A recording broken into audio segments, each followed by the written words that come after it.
యేసుని ప్రేమ ఛానల్కి స్వాగతం. దయచేసి ఈ ఛానల్ని లైక్ చేయండి, షేర్ చేయండి, సబ్స్క్రైబ్ చేయండి. వేద పాఠశాల రేడియో శ్రోతలకు కొరింథీ మొదటి పత్రిక ధ్యానాలకు స్వాగతం. కొరింథీ మొదటి పత్రికను ఈ తరగతి నుండి అధ్యయనం చేయబోతున్నాం. మొదటి అధ్యాయం మొదటి 11 వచనాలు చదువుకుందాం. దేవుని చిత్తం వలన యేసుక్రీస్తు యొక్క అపోస్తలుడిగా ఉండుటకు పిలువబడిన పౌలును, సహోదరుడైన సోస్తెనేసును, కొరింథులోనున్న దేవుని సంఘమునకు అనగా క్రీస్తు యేసునందు పరిశుద్ధ పరచబడిన వారై పరిశుద్ధులుగా ఉండుటకు పిలువబడిన వారికిని, మనకును ప్రభువుగా నున్న మన ప్రభువైన యేసుక్రీస్తు నామమున ప్రతి స్థలములో ప్రార్థించువారికందరికిని శుభమని చెప్పి వ్రాయినది. మన తండ్రి అయిన దేవుని నుండియు ప్రభువైన యేసుక్రీస్తు నుండియు కృపా సమాధానాలు మీకు కలుగునుగాక. క్రీస్తు యేసునందు మీకు అనుగ్రహించబడిన దేవుని కృపను చూచి మీ విషయమై నా దేవునికి ఎల్లప్పుడూ కృతజ్ఞతాస్తుతులు చెల్లించుచున్నాను. క్రీస్తును గూర్చిన సాక్ష్యము మీలో స్థిరపరచబడినందున ఆయన యందు మీరు ప్రతి విషయములోనూ అనగా సమస్త ఉపదేశములోనూ సమస్త జ్ఞానములో ఐశ్వర్యవంతులైతిరి. గనుక ఏ కృపావరమునందును లోపము లేక మీరు మన ప్రభువైన యేసుక్రీస్తు ప్రత్యక్షత కొరకు ఎదురు చూచుచున్నారు. మన ప్రభువైన యేసుక్రీస్తు దినమందు మీరు నిరపరాధులయుండునట్లు అంతం వరకు ఆయన మిమ్మును స్థిరపరచును. మన ప్రభువైన యేసుక్రీస్తు అను తన కుమారుని సహవాసమునకు మిమ్మును పిలిచిన దేవుడు నమ్మతగినవాడు. సహోదరులారా, మీరందరూ ఏకభావముతో మాటలాడవలెననియు మీలో కక్షలు లేక ఏక మనసుతోనూ ఏక తాత్పర్యముతోనూ మీరు సన్నద్ధులై ఉండవలెననియు మన ప్రభువైన యేసుక్రీస్తు పేరట మిమ్మును వేడుకొనుచున్నాను.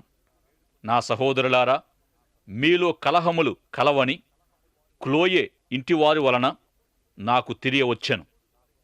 అపోస్తులుడైన పౌలు వ్రాసిన రోమాపత్రిక వేదాంత సందేశాలతో నిండి ఉందని బైబిల్ గ్రంథంలోని వేదాంత గ్రంథాల్లోకెల్లా రోమాపత్రిక అతి ప్రాముఖ్యమైనదని మనం తెలుసుకున్నాం. కొరింథీ పత్రిక అయితే సంఘ కాపరత్వ పత్రికయుంది.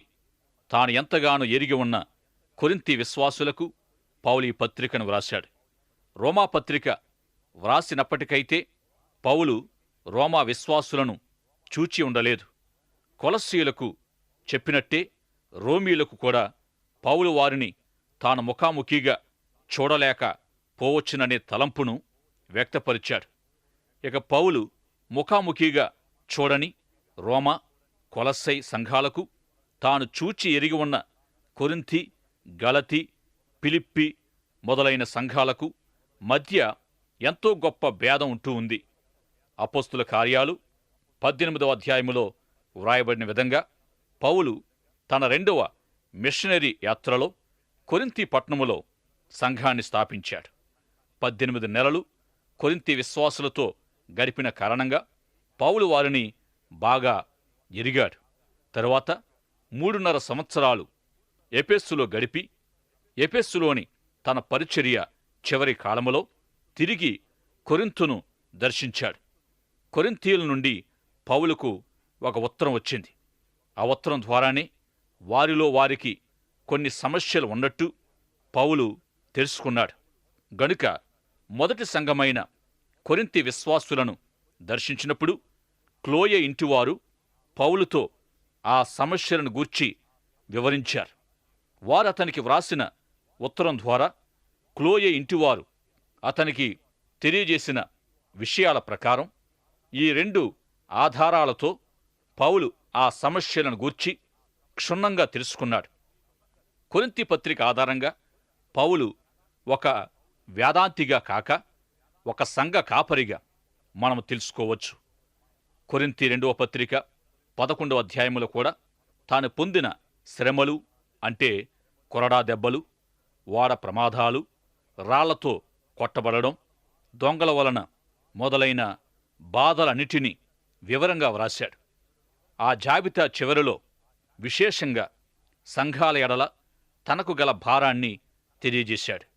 పౌలు ఆయా సంఘాలకు కాపరి అయి ఉన్నాడని మనము తెలుసుకోగలం. సంఘ కాపరిగా అతడెన్నో శ్రమలను అనుభవించాడు. రోమా పత్రిక వలనే ఈ పత్రిక కూడా ఎంతో గొప్పదయ్యుంది. పరిశుద్ధాత్మ ప్రేరణతోనే పౌలు కొరింథీ సంఘ సమస్యలను ఉద్దేశించి వ్రాశాడు. పౌలు హృదయములో నుండి వెలువడిన అందమైన ఆనిముత్యాలు లేక ఆభరణాల వంటి సత్యాలు ఎన్నిటినో ఈ పత్రికలో మనము కనుగొంటాం. పరిశుద్ధాత్మ ప్రేరణతో ఆయా సమస్యలను పరిష్కారం కొరకు పౌలు తన హృదయాన్ని కుమ్మరిస్తూ అనేక సలహాలతో కూడి వారిని ప్రేరేపించగల గొప్ప ఉపదేశాలనిచ్చాడు. ఇందుకు మనమెంతో కృతజ్ఞులం. ఈనాడు మనము మన సంఘాల్లో కలిగి ఉన్న సమస్యలు కొరింథీ సంఘములో ఆనాడు వారు కలిగి ఉన్న సమస్యల్లాంటివై ఉన్నాయి. గనుక వారికివ్వబడిన సలహాలు, సూత్రాలను మనము అన్వయించుకున్నట్టయితే మనకు పరిష్కారము కలుగుతూ ఉంది. ఈ మొదటి తరగతిలో పత్రిక అంతటిని గూర్చి తెలుసుకోగలిగినంత వరకు పరిశీలిద్దాం. తిరిగి దీని తరువాత తరగతి నుండి అధ్యాయం వెంట అధ్యాయాన్ని పరిశీలిద్దాం.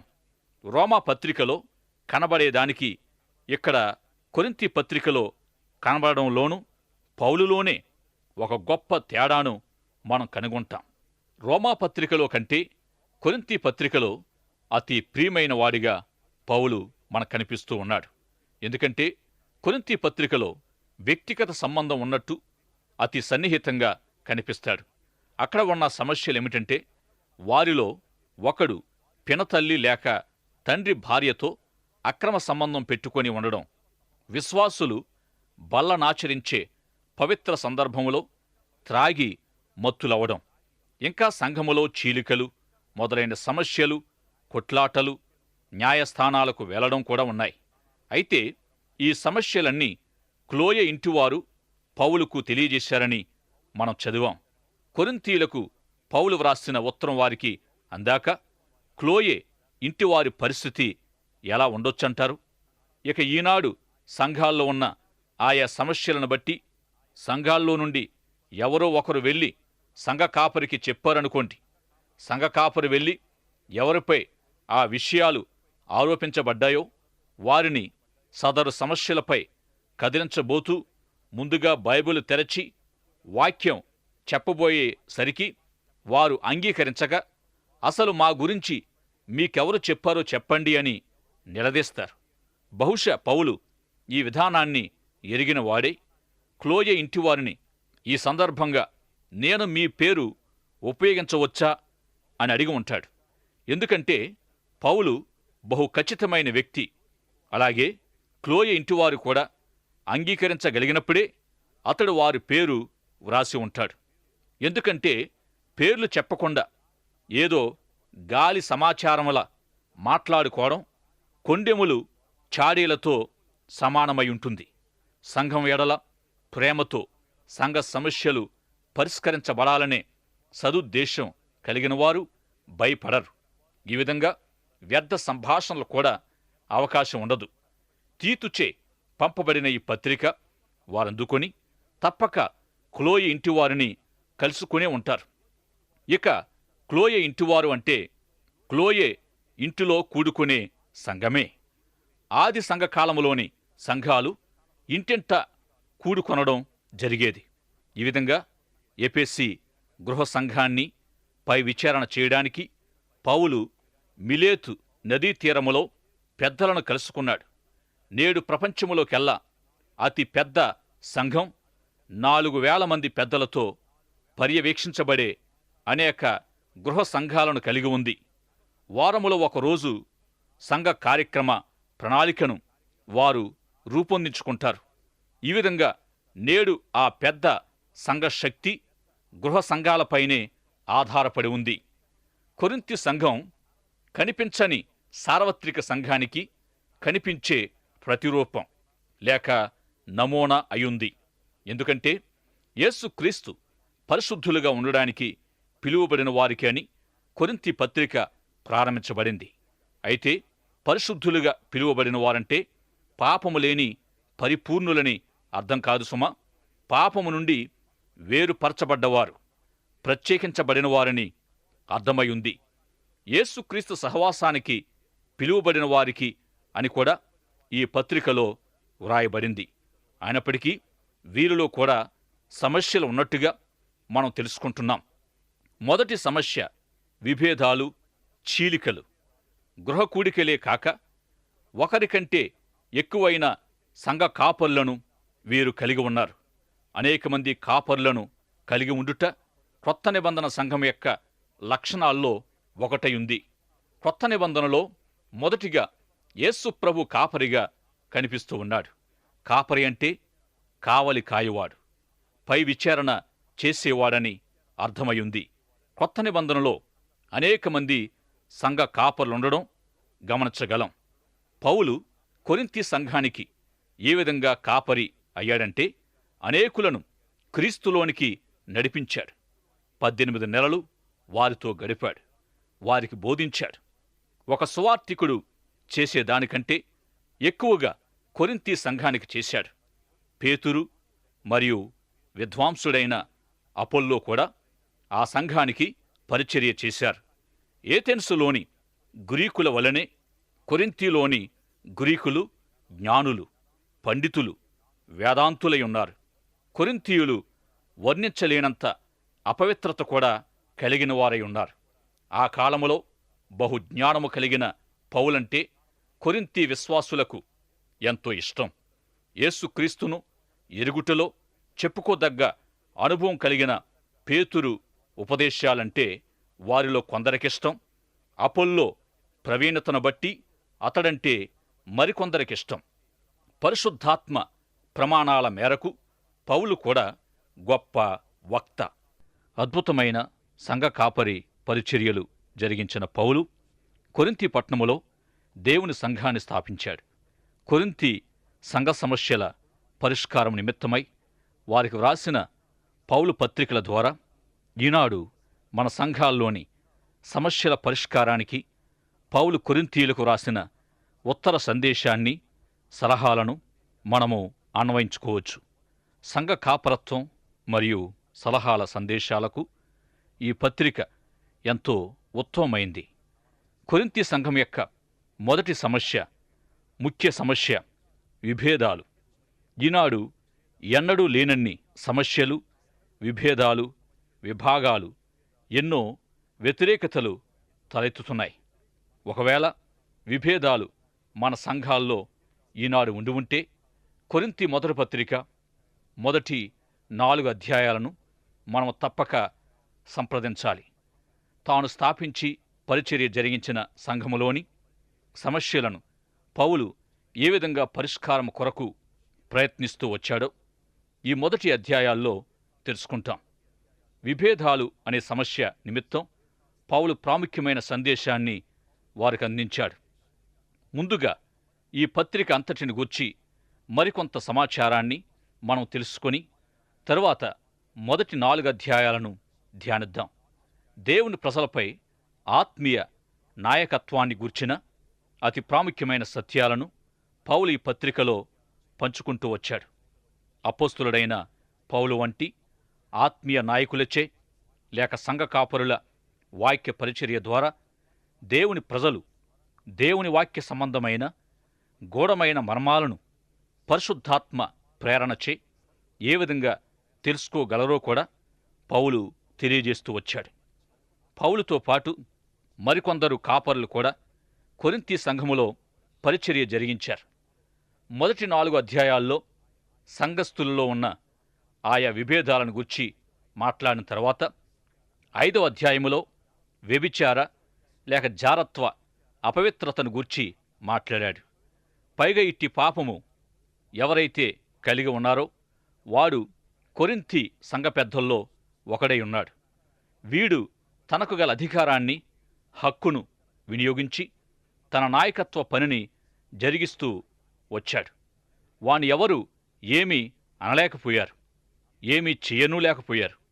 ఆ సందర్భంలో క్లోయె ఇంటినున్న విశ్వాసులు ఈ విషయాన్ని పౌలుకు తెలియజేశారు. కొరింథీ మొదటి పత్రిక 5వ అధ్యాయములో వ్రాయబడిన విషయాలకు సరైన వివరణ, పరిష్కారం, ముగింపు 2వ పత్రిక 2వ అధ్యాయములో వ్రాయబడింది.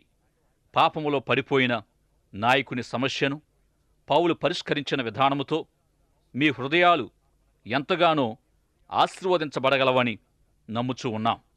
సంఘ క్రమశిక్షణ విధానాన్ని కూడా మనం ఈ భాగములో చూస్తున్నాం. పౌలు తెలియపరిచిన నమూనా ప్రకారం ఒకవేళ మన సంఘాల్లో ఇట్టి సమస్య చోటు చేసుకుని ఉంటే ఎలా పరిష్కరించాలి, ఏమి చేయాలనేది మనకర్థం కాగలదు. ఇట్టి సమస్య మీ సంఘములో ఎప్పుడైనా తలెత్తిందా? ఇక 6వ అధ్యాయములోని సమస్య ఏమిటంటే ఒకరిపై ఒకరికి వివాదాలు. ఇదే సమస్య రోమా సంఘ విశ్వాసుల మధ్య ఉండడం కూడా మనం చూసాం. అయితే కొరింథీ విశ్వాసులు ప్రేమ అవగాహనలతో సర్దుబాటు చేసుకొనకుండా న్యాయస్థానాలకు వెళ్ళిపోవడం జరిగింది. 6వ అధ్యాయములోని సమస్యతో పౌలు చాలా ఆందోళన చెందాడు. కొరింథీ సంఘ విశ్వాసుల పరిస్థితి ఏమిటంటే వారు పరిశుద్ధాత్మను పొంది ఫలితంగా అనేక కృపావరాలు, ప్రవచన వరం, భాషల వరం, అద్భుతాల వరం, ఇంకా ఆయా ప్రత్యక్షతలు కలిగిన వారై, పైగా వీటి విషయమై ఎంతో అతిశయము గలవారై ఉంటూ వచ్చారు. పౌలు వీరితో ఏమంటున్నాడంటే, ఈ విధంగా పరిశుద్ధాత్మను, ఆత్మ వరాలను పొందిన మీరు న్యాయస్థానానికి వెళ్ళి ఆ న్యాయాధిపతితో లేక ఆ న్యాయవాదితో మేము పరిశుద్ధాత్మను పొందాము, కానీ మాలో మేము కలిగి ఉన్న వ్యాజ్యాన్ని తీర్చుకోలేకపోతున్నాం. నీకు పరిశుద్ధాత్మ లేదు, అయినా మా పని నీవు చేసి పెట్టగలవు, మాకు లేని జ్ఞానము నీకు ఉందని సదరు న్యాయవాదులతో చెప్పినట్టే ఉందని పౌలు విమర్శించాడు. దీన్ని బహు చెడ్డ సిద్ధాంతంగా పౌలు ఎంచాడు.